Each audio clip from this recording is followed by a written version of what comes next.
কালকের মার্কেট হুম। প্রেডিকশন দেখছিস? এউডি ইউএসডি নিয়ে যে কথা হয়েছে। হ্যাঁ, এটা আমি নিছি একটু, বুঝছেন, সেলে এখনো রানিং আছে। এটা এখনো রানিং আছে আর কি। এখন এটা মানে এখন কতটুকু পর্যন্ত দেওয়া যায় আর কি। মিনিমাম এই স্ট্রাকচার পর্যন্ত। হ্যাঁ, ক্লোজিং ডে, ও হ্যাঁ, এই কারণে একটু সেফ থাকতে চাস না। ঠিক, এটা তো কাজে লাগবে। তাহলে হয়েছে কি, ব্রেক ইভেন পয়েন্টে এনে দিই। ব্রেক ইভেন পয়েন্টে আছে এখনো পর্যন্ত আর তাহলে কি। অসুবিধা নাই, তাহলে ফল করতে দে। কারণ হচ্ছে প্রাইস তো ধর জিগজ্যাগ পালন করলে তাহলে এখানে একবার থামবে। তারপর যদি প্রাইস ফল করে তাহলে এসে এই জায়গায় চলে আসবে। এই সপ্তাহে আজকে না আসলেও আজকে মিনিমাম তো চলে আসবে। আর না হয় এখান থেকে আবার জিগজ্যাগ স্টার্ট করবে, এদিকে এদিকে জিগজ্যাগ স্টার্ট করবে উপরের দিকে। জিবিপি জিপিও ছিল, কিন্তু আমি ওটা ক্লোজ করে দিয়েছি রাত্রে আর কি, জিপি আর জিপি নেই নেই। জিপি জিপিও তো ফল করছে ভালোই, ঠিক না? হ্যাঁ, এই যে, হ্যাঁ, এই যে এই জায়গায় একটা হয়েছে বুঝছিস, এই জায়গায় যদি আরএসআই ধরি, আরএসআই ওভারবোর্ড দেখ, এই জায়গায় double top double bottom, double top double bottom. ঠিক আছে, তো তাহলে ডাবল টপ ডাবল বটম ধরলাম। প্রাইস এখান থেকে স্টার্ট করলো, নিউ স্ট্রাকচার হাই করলো, পুল ব্যাক করলো, দেন নিউ স্ট্রাকচার হাই করলো, পুল ব্যাক করলো, দেন নিউ স্ট্রাকচার হাই করলো, পুল ব্যাক করলো, হয়তো প্রিভিয়াস স্ট্রাকচারে বা তার উপরে নিউ স্ট্রাকচার হাই করলো। এবার প্রাইস যেহেতু এতখানি ইম্পালসিভ মুভ নিয়েছে বা ট্রেন্ড কন্টিনিউ করেছে, ছোট ছোট করে যেহেতু প্রাইস রিট্রেসমেন্ট নিচ্ছে, এখানে এখানে ছোট ছোট করে রিট্রেসমেন্ট নিচ্ছে, তার মানে স্যার প্রাইস বড় করে এবার রিট্রেসমেন্ট নিতে পারে। এমন যে ছোট এরকম না, বড় করে হয়তো রিট্রেসমেন্ট নিতে পারে আর একটু ডিপ, দেন প্রাইস আবার নিউ স্ট্রাকচার হাই করতে পারে। তার মানে হয়েছে কি, যখন প্রাইস এই বড় রিট্রেসমেন্ট নিবে কোনো একটা ট্রেন্ড কন্টিনিউ করার পর, নিচ থেকে উপরে বা উপর থেকে নিচ পর্যন্ত অনেক দূর যাওয়ার পর যখন প্রাইস এই রিট্রেসমেন্টটা নিবে, ডিপ রিট্রেসমেন্ট নিবে, তখন আমরা মিনিমাম ছোট রিট্রেসমেন্টে যে টার্গেট ওটা নেওয়ার জন্যে বা তার চেয়ে ডিপ টার্গেট নেওয়ার জন্যে আমরা double top double bottom use করব। এখানে যে বুলিশ ট্রেন্ডটা হয়েছে এটা রিভার্সাল প্যাটার্ন হিসেবে double top double bottom use করব। ঠিক আছে, কেমনি double top double bottom use করব? প্রাইস যখন ট্রেন্ড কন্টিনিউ করতেছে, তার মানে হচ্ছে প্রাইস কোনো না কোনো স্ট্রাকচার ফলো করে তারপর থামবে। ধরলাম এখানে পিছনে একটি স্ট্রাকচার আছে, এই কারণে প্রাইস এখানে থেমেছে। এখানে পিছনে একটি স্ট্রাকচার আছে যার কারণে প্রাইস থেমেছে, এখানে পিছনে একটি স্ট্রাকচার আছে যার কারণে প্রাইস থেমেছে। তার মানে হচ্ছে প্রাইস এরকম করে মুভ করে হচ্ছে যে কোনো এক জায়গায় আবারও থামবে। ধরলাম সেটি একটি স্ট্রং স্ট্রাকচার, ধরলাম সেটি একটি স্ট্রং স্ট্রাকচার। যদি এটি একটি স্ট্রং স্ট্রাকচার হয়, প্রাইস মুভ করবে কিভাবে? এবার হচ্ছে ক্যান্ডেলগুলো সাজাই। ধরলাম একটা ক্যান্ডেল এইখান থেকে নিউ স্ট্রাকচার হাই করলো হাই করলো হাই করলো এই পর্যন্ত এসে প্রাইস কি করলো, এখানে এসে এরম করে প্রাইস এই স্ট্রাকচারকে রেসপেক্ট করলো। স্ট্রাকচার বলতে এবার স্ট্রং স্ট্রাকচার বলতে কি বোঝায় ওটা তো বুঝতেছিস, ঠিক না? হুম, যেমন হুম। প্রাইস এখানে কয়েকবার থামছে, ঠিক না, এখানে কয়েকবার থামছে, দেন প্রাইস আরেকটু উপরে গেছে, এই এই স্ট্রাকচারকে রেসপেক্ট করছে, দেন প্রাইস উপরের দিকে প্রাইস করা শুরু করলো, ঠিক না, এরকম করে তারপর প্রাইস এই জায়গায় এসে নিচে এখানে এসে হয়তো মিলছে, ঠিক আছে না, আবার প্রাইস এই জায়গায় এসে রেসপেক্ট করছে। তার মানে হচ্ছে কি এটা একটি স্ট্রং স্ট্রাকচার, কেন এখানে বারবার এসে প্রাইস এই স্ট্রাকচারকে রেসপেক্ট করতেছে, তার মানে এটা মনে রাখতে হবে। স্ট্রং স্ট্রাকচার দেখে, হ্যাঁ, প্রাইস থামছে, এই স্ট্রং স্ট্রাকচারকে আমরা প্রেডিকশন করলাম, এতখানি ট্রেন্ড কন্টিনিউ করার পর প্রাইস ছোট ছোট করে মুভ করতে লাগলো। প্রাইস তার স্ট্রাকচার যাওয়ার চেষ্টা করতেছে, প্রাইস কি করলো, একটু আপওয়ার্ড যাওয়া শুরু করলো। তারপর প্রাইস কি করলো, প্রাইস তার স্ট্রাকচারে যায়, স্ট্রাকচার থেকে হায়ার হাই হায়ার ক্লোজ করে বন্ধ হইলো না। ওকে, প্রাইস যদি স্ট্রাকচার থেকে হায়ার হাই হায়ার ক্লোজ হয়ে বন্ধ না হয় এবং প্রাইস আগের টপের ক্লোজিং প্রাইসের নিচে ক্লোজ হয়েছে, এখানকার ক্লোজিং প্রাইসের নিচে ক্লোজ হয়েছে, খেয়াল করিস কিন্তু, হুম। এখানকার ক্লোজিং প্রাইসের নিচে ক্লোজ হয়েছে, যদি এরকম করে ক্লোজ হইতো তাহলে এটা ডাবল টপ হইতো, কিন্তু ইমপারফেক্ট ডাবল টপ হইতো। পারফেক্ট ডাবল টপের জন্য প্রাইস আসছে, কনসালটেশন করতে করতে আসছে, একটু পর্যন্ত গেছে, আবার শেষ হইতে হইতে এটি তার প্রিভিয়াস টপের ক্লোজিং প্রাইসের নিচে ক্লোজ হয়েছে, তাহলে এটা একটি পারফেক্ট ডাবল টপ, ঠিক আছে, ডাবল টপ। তাহলে আমরা কি শিখলাম, অনেক দূর নিচ থেকে উঠে আসছে এরকম একটা ট্রেন্ড, অনেক দূর নিচ থেকে উঠে আসছে বা অনেক উপর থেকে নিচ পর্যন্ত নেমে আসছে এরকম একটা ট্রেন্ড, যখন একটি স্ট্রং স্ট্রাকচারে গিয়ে দাঁড়াচ্ছে এবং ওই স্ট্রাকচারে গিয়ে প্রাইস নিউ স্ট্রাকচার হাই করেনি, মানে স্ট্রাকচার ব্রেক করেনি, প্রাইস এখানে কনসলিডেশন করতেছে, candle by lower low lower close candle, lower low lower close candle, higher higher high higher close candle, higher higher close candle, then একটি candle যায় previous ক্যান্ডেলের closing প্রাইসের উপরে যায় ক্লোজ হয়নি, উপরে যায় ক্লোজ হয়নি, বা হচ্ছে স্ট্রাকচারকে ব্রেক করে ক্লোজ হয়নি, তার ক্লোজিং প্রাইসের নিচে ক্লোজ হয়েছে, তার মানে হচ্ছে এটি একটি পারফেক্ট ডাবল টপ, কেউ বলে হচ্ছে এম শেপ প্যাটার্ন। কেন? এরপরে প্রফিট টার্গেট থাকে এরকম, তো এটা বলে হচ্ছে এম শেপ প্যাটার্ন। আর যদি নিচের দিকে হয় তাহলে হচ্ছে ডাবল বটম, মানে হচ্ছে ডাব্লিউ শেপ প্যাটার্ন বলে। এবার হচ্ছে এটা স্টপ লস মানে এখানে তো বুঝতে পারতেছে প্রাইস একটু উপর দিকে পুশ পুশ পুশ পুশ করতেছিল বায়াররা, এরপর হচ্ছে বায়াররা টিকতে পারেনি, সেলাররা পুশ করতে নিচের দিকে নামায় আসছে। তার মানে এখন বোঝা যাচ্ছে কি, পরের ক্যান্ডেলটা বোঝা যাচ্ছে কি নিচের দিকে পুশ করার সম্ভাবনা আছে, বিয়ারিশের দিকে পুশ করার সম্ভাবনা আছে। তাহলে আমি বলতেছি কি, প্রাইস যদি এর পরের বার ধরলাম এরকম কোন একটা ক্যান্ডেল আবার নতুন করে শুরু হইলো, এরকম নতুন করে শুরু হইলো, ধর এরকম উপরের দিকে গেছে, এটাও কিন্তু যদি স্ট্রাকচার ব্রেক না করে তাহলে এখনো কিন্তু ডাবল টপ ভ্যালিড আছে। যদি কোনো ক্যান্ডেল তার প্রিভিয়াস স্ট্রাকচারকে ব্রেক করে ফেলছে, ক্লোজ হয়েছে, তার মানে ডাবল টপ ইনভ্যালিডেশন হয়ে গেছে। ওকে, তার ইনভ্যালিডেশন হয়ে গেছে। তার মানে হচ্ছে ডাবল টপ কেমনে হচ্ছে, ডাবল টপ হচ্ছে প্রিভিয়াস ক্লোজিং প্রাইসের নিচে যদি ক্লোজ হয় এবং হচ্ছে স্ট্রাকচারের নিচে যদি ক্লোজ হয় তাহলে হচ্ছে পারফেক্ট ডাবল টপ হচ্ছে।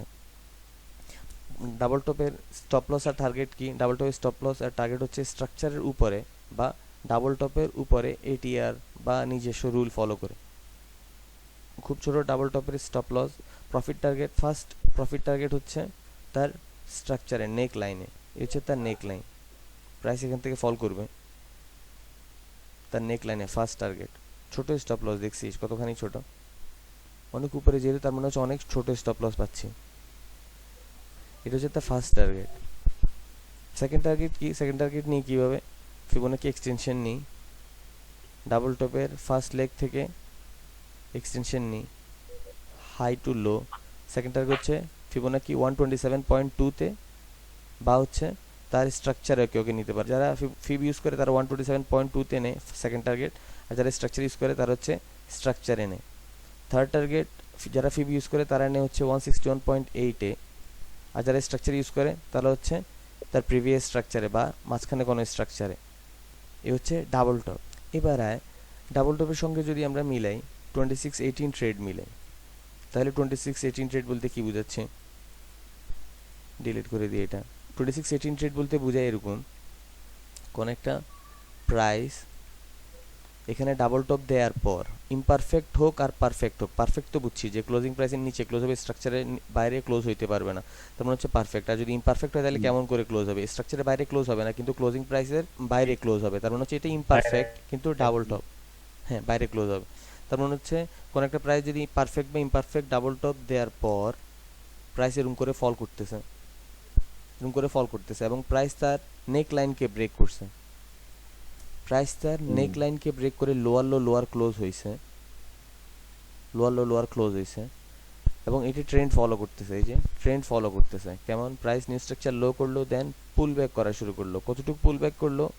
15-এ যদি আমরা পাই প্রাইস তার এই যে ডাবল টপের সেকেন্ড লেগ থেকে টানতে হবে, কিন্তু সেকেন্ড লেগ থেকে টানতে হবে। ফিফ যদি আমরা পাই প্রাইস 618 রেশিওতে এসছে, 61.8 রেশিওতে আসে, তখন হচ্ছে 2618 ট্রেড। 2618 ট্রেড মানে কি বোঝাচ্ছে, দুইটা টপ 2 আর প্রাইস পুল ব্যাক করেছে 618 রেশিওতে।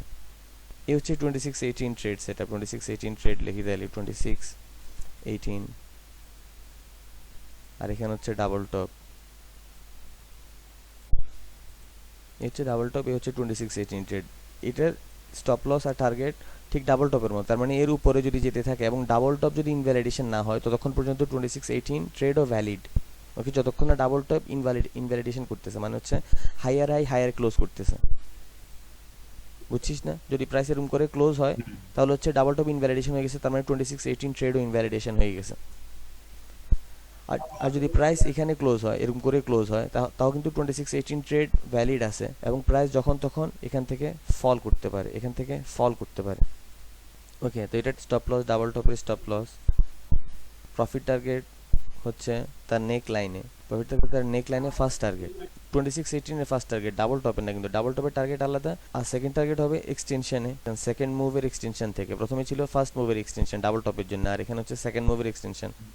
এক্সটেনশন নিয়ে মানুষজন কেউ কেউ নিবে স্ট্রাকচারে, কেউ কেউ নিবে হচ্ছে 127.2 ফিব নিয়ে। তারপরে থার্ড টার্গেট হবে 161.8 রেশিওতে, ফোর্থ টার্গেট হবে 227.2-তে। হিউজ প্রফিটেবল, বুঝছি? তুই যদি একবার স্ট্রাকচারগুলো যদি ঠিকঠাক থাকে, স্কোরগুলো যদি ঠিকঠাক মিলাতে পারো, তো ফিফথ টার্গেট হবে 261.8-এ। এটা হচ্ছে একটা ফিফথ টার্গেট। তুই দেখ মার্কেটে এই যে এতটুকু পর্যন্ত ফল করার সম্ভাবনা খুবই খুবই আছে। প্রাইস যেহেতু এতখানি মুভ করছে উপরের দিকে, তার মানে হচ্ছে প্রাইস এখানে কি করবে, নিউ স্ট্রাকচার লো করবে, পুল ব্যাক করবে, দেন নিউ স্ট্রাকচার লো করবে, পুল ব্যাক করবে প্রিভিয়াস স্ট্রাকচার, দেন নিউ স্ট্রাকচার লো করবে, পুল ব্যাক করবে প্রিভিয়াস স্ট্রাকচার, নিউ স্ট্রাকচার লো করবে। প্রাইস এখান থেকে এসে তারপর প্রাইস উপরের দিকে যাইতে পারে। এই হচ্ছে ডাবল টপ আর 2618 ট্রেড সেট আপ। এবার হচ্ছে মার্কেটে যদি তুই এটা ধরতে পারোস, তাহলে তোর জন্য এই প্রফিটেবল টার্গেট বা এই প্রফিটেবল সেট আপগুলো আছে। এবারে মার্কেটে যদি আমরা ধরার চেষ্টা করি তাহলে কি হবে, ওকে, তার মানে হচ্ছে কোন একটা ট্রেন্ড চলতেছে, এটা রিভার্সাল প্যাটার্ন হিসেবে আমরা ডাবল টপ এবং 2618 ট্রেড সেট আপ নিয়ে থাকি। দেখ প্রাইস অনেক নিচ থেকে উপর পর্যন্ত আসছে নাকি, এই যে অনেক নিচ থেকে, সরি নিচ থেকে উপর পর্যন্ত আসছে নাকি, অনেক নিচ থেকে, এই যে দেখ এখান থেকে উপর পর্যন্ত আসছে, ঠিক আছে না? তার মানে হচ্ছে অনেকখানি মুভ করছে, করার পর এবার আমরা দেখবো প্রাইস এক জায়গায় থামছে, যে কোনো একটা স্ট্রাকচারে থেমেছে। কেন থেমেছে বলে মনে হচ্ছে, কারণ এখানে হচ্ছে প্রাইস কনসলিডেশন করতেছে। এবার পিছনে স্ট্রাকচার আছে নাকি দেখি, ডেইলি টাইম ফ্রেমে থাকতে পারে, তার মানে হচ্ছে আবারও পিছিয়ে আসতে হবে। ডেইলি টাইম ফ্রেমে যাই, ডেইলি টাইম ফ্রেমে দেখতে পাচ্ছি প্রাইস এখানে থেমেছে, এই যে এই জায়গায় থেমেছে,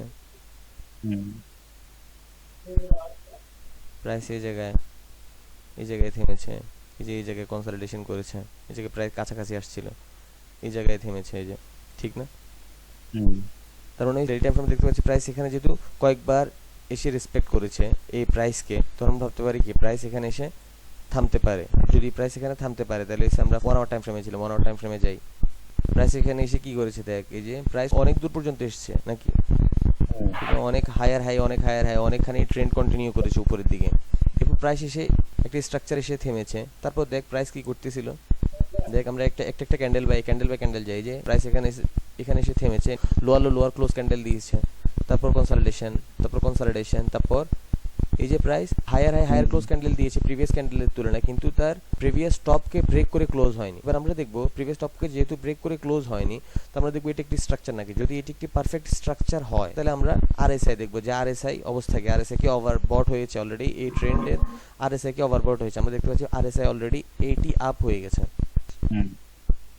এরপর আমরা দেখবো আরএসআই এর মধ্যে কি ডাইভারজেন্স আছে, মানে প্রাইস যাচ্ছে কি উপরের দিকে, আরএসআই টপ যদি নিচের দিকে হয় তাহলে আমরা ভাববো কি আরএসআই ডাইভার্জ হচ্ছে, তার মানে মার্কেট যেদিকে যাচ্ছে তার বিপরীতে যেতে পারে। আমরা যাচ্ছি আরএসআই ডাইভারজেন্স দেখার জন্য, দেখ তুই আরএসআই ডাইভার্জ হচ্ছে, আরএসআই অলরেডি ডাইভার্জ হচ্ছে, দেখতেছিস প্রাইস যাচ্ছে এদিকে আর আরএসআই যাচ্ছে এদিকে, তার মানে হচ্ছে প্রাইসের সম্ভাবনা আছে নিচের দিকে ফল করার। এরপর হচ্ছে কি আমরা এখান থেকে একটি ট্রেড কল করতে পারি ডাবল টপের জন্য, যেটা স্টপ লস থাকবে ডাবল টপের উপর এবং প্রফিট টার্গেট থাকবে মিনিমাম নেক লাইনে। আর যারা নেক লাইনে নিবে না তারা হচ্ছে কি স্ট্রাকচারে নিবে, কিন্তু ফার্স্ট টার্গেট নেক লাইনে হওয়া সবচেয়ে বেশি ভালো, কারণ হচ্ছে সেফ টার্গেট।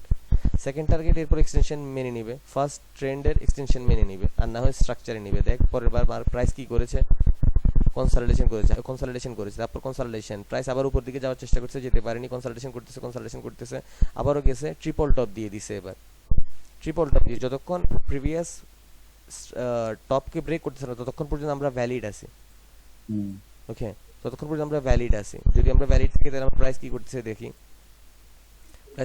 দেখ কনসলিডেশন করতেছে, লোয়ার ক্লোজ ক্যান্ডেল, আবারও কনসলিডেশন করতেছে, higher close candle, consolidation, lower close. যখন ফার্স্ট টার্গেট পেয়ে গেছি তখন আমাদের যদি নেক লাইন ব্রেক করে তা আমাদের চিন্তা থাকবে হচ্ছে এটা যে 618 রেশিওতে পৌঁছাবে নাকি, 618 রেশিওতে এটা যাবে নাকি। দেখ এরপর প্রাইস ঘুরছে, লোয়ার ক্লোজ ক্যান্ডেল, প্রাইস নিচের দিকে গেছে, কনসলিডেশন করতে আমরা চিন্তা করছি 618 রেশিওতে পৌঁছাক, 618 রেশিও, এই যে প্রাইস 0.5 এ 618 পেয়ে গেছি। 2618 ট্রেড, ডাবল টপ আর 2618 ট্রেড হেভি মজা। এই যে আমাদের ডাবল টপ, ট্রিপল টপ, এই যে এখানে ট্রিপল টপ, দেন 2618 ট্রেড, এই যে হচ্ছে 2618 ট্রেড। তারপর এবার কি হলো, এখান থেকে একটি ট্রেড সেটআপ দিলাম যেখানে স্টপ লস থাকবে, ডাবল টপের স্টপ লস প্রফিট টার্গেট থাকবে তার নেক লাইনে বা হচ্ছে তার স্ট্রাকচারে, এটা হচ্ছে তার স্ট্রাকচার, হয় নেক লাইনে এখানে হইতে পারে তার ফার্স্ট টার্গেট, না হচ্ছে তার স্ট্রাকচারে, ওকে। দেখ প্রাইস কি করছে, প্রাইস হায়ার ক্লোজ ক্যান্ডেল দিছে, তারপর lower close candle first target হয়ে গেছে যারা নেক লাইনে নিচ্ছে, আর না হয় স্ট্রাকচারে ছোঁয়ার জন্য অপেক্ষা করতেছে। প্রাইস কি করলো, এই যে স্ট্রাকচারে ছিল TP1। এবার হচ্ছে 2618 ট্রেডের জন্য যেমন ফল করতেছে, ডাবল টপের জন্য কিন্তু আবার একই রকম ফল করতেছে। আমরা যদি এক্সটেনশন নিই, দেখ প্রাইস কি করে, এক্সটেনশন নিচ্ছি, 2618 এর জন্য এক্সটেনশন নিচ্ছে, ডাবল টপে এক্সটেনশন ইউজ করে নিতে পারে প্রফিট টার্গেট। দেখ প্রাইস কি করছে, কনসলিডেশন, আবারও হায়ার ক্লোজ ক্যান্ডেল, লো ক্লোজ ক্যান্ডেল, দেখ প্রাইস কি করে দেখছিস 127.2, মানে সেকেন্ড টার্গেট পূরণ হয়ে গেছে, ডাবল টপের টার্গেট পূরণ হয়েছে দ্বিতীয়টা, 2618 এর দ্বিতীয়টা, দেখ প্রাইস আবার পুল ব্যাক করছে কোথায়, প্রিভিয়াস স্ট্রাকচার। এখান থেকে একটা ট্রেন্ড মেনে মেনে চলবে, দেখ নিউ স্ট্রাকচার লো, পুল ব্যাক, দেন নিউ স্ট্রাকচার লো, পুল ব্যাক, দেখ প্রাইস কি করছে, এখান থেকে কেউ ট্রেন্ড কন্ডিশন ট্রেডও নিতে পারে, দেখ কনসলিডেশন, দেখ প্রাইস আবার ফল করছে, দেখ 161.8 রেশিওতে চলে আসছে, মজার দেখ। এরপর এই যে ফোর্থ টার্গেট 227.2 তে চলে আসছে, এরপর দেখ 261.8 এও চলে আসতে পারে, দেখ দেখি প্রাইস ফল করছে নাকি, এরপর এই দেখ ফল করছে 2618 এ চলে আসছে। তুই দেখ এবার ডাবল টপের কোথায় ছিল তোর স্টপ লস, আর কই হয়েছে তোর প্রফিট টার্গেট, এই সে 26 ডাবল টপ আর 2618 ট্রেড, মানে টোটালি তো প্রফিট টার্গেট এরকম হইতে পারে। তার মানে হচ্ছে এই যে মজার, এইটা হচ্ছে ডাবল টপের, এবার হচ্ছে ডাবল বটমের জন্য ঠিক একই, আমি তোকে পরে ক্লাসে ডাবল বটম এরকম দেখাই দিতে পারি, আজকে বাইরে ছিলাম তো, তুই দেখ তাহলে এসে শিখে গেছিস না রুল গুলো, তুই শিখে গেছিস আপাতত, ঠিক না? এটাই মনে রাখার চেষ্টা কর। আর এই লাস্ট মিনিট চলতেছে, ঠিক আছে, পরের বার কথা হবে। আর যদি তুই বলিস তাহলে আবারও রান করতে পারি, রান করতাম। হ্যাঁ, কোন সমস্যা নেই, আপনার সময় আছে। হ্যাঁ সময় আছে মোটামুটি, তাহলে রান করতেছি, ভালো থাক, কথা হচ্ছে আবার, হ্যাঁ বাই বাই। ঠিক আছে।